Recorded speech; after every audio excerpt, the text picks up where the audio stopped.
Ciao ragazzi, bentornati su una nuova puntata di Ride with Frank. Io sono Francesco e oggi mi è arrivato questo nuovo pacchetto da spacchettare. È un nuovo accessorio per la mia V-Strom. Siete curiosi? Io tanto. Andiamo a vedere. Yo!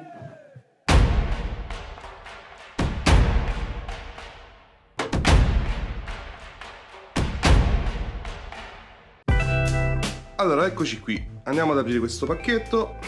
Ecco qui. Fuori. Eccolo qui. Questo è un contamarce che ho acquistato su Amazon al prezzo, se non sbaglio, di €39,99. Questa è la pagina Amazon su cui ho acquistato il contamarce. La spedizione è gratuita, ma sarà un po' lenta. Ci sono voluti circa 15 giorni per avere il pacchetto. Vi lascerò anche un altro link con la consegna Prime, ma ad un prezzo più alto, circa €49,99. È disponibile con luce blu, rossa e verde. Io l'ho scelta rossa in questo caso per intonarla con il cruscotto arancione della V-Strom. Nella descrizione ci saranno tutte le informazioni utili e il contenuto del pacchetto. In fondo alla pagina ci sarà la lista di tutte le moto Suzuki compatibili con questo contamarce. Ma ora torniamo all'unboxing. Andiamo a vedere. Allora, ecco qua, questo è il contamarce col connettore per la Suzuki V-Strom, perciò nessuna programmazione, plug and play. Una volta attaccato il connettore riconoscerà in modo automatico le marce. Ora andiamo a vedere cosa altro c'è nel pacchetto. Allora, ci sono delle fascette, una cover per proteggere lo schermo, un pezzetto di biadesivo e un altro pezzetto di biadesivo. Ok, queste sono le istruzioni scritte in inglese e in cinese, credo. Ok, questo è il brand Idea. E poi basta così.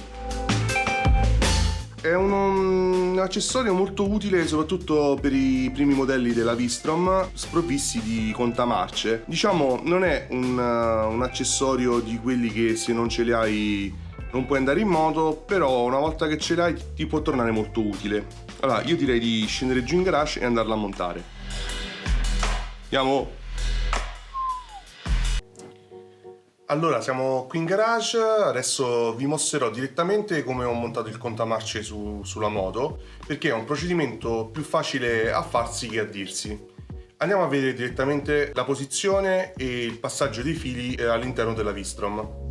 Allora, da come potete vedere l'ho già montato. Ho preferito montarlo direttamente sul vetrino dei contagiri in modo da averlo sempre sott'occhio e soprattutto in modo da non nascondere nessuna informazione importante del contachilometri. Il filo l'ho fatto passare dove passano anche i fili della 12 volt e della USB, proprio qui in basso a sinistra, all'interno di una feritoia che è tra il serbatoio e il telaio. Una volta fatto passare in questa feritoia, aiutandovi con una mano riuscite a prendere il connettore e farlo passare, questo è il filo del connettore, a farlo passare all'interno del telaio, ok?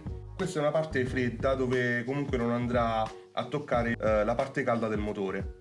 Una volta fatto passare all'interno del telaio, arriverete in questo punto qui e dovrà praticamente passare sempre al di sotto del telaio. Adesso vi faccio vedere dov'è il connettore. Il connettore è proprio qua sotto.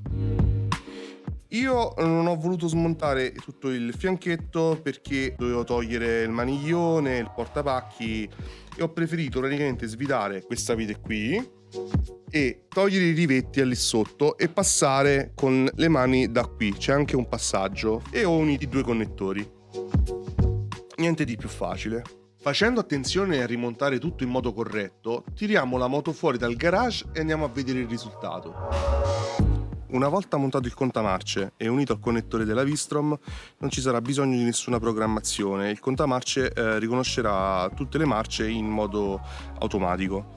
Andiamo a accendere la moto e potete vedere che il gioco è fatto. Questa puntata è giunta al termine. Se il video ti è piaciuto, ti invito ad iscriverti al mio canale, a lasciare un like e a commentare. Avete montato anche voi questo accessorio sulla vostra moto? Fatemi sapere cosa ne pensate, cercherò di rispondervi il prima possibile. Come sempre, io sono Francesco e voi siete su Ride with Frank. Yo!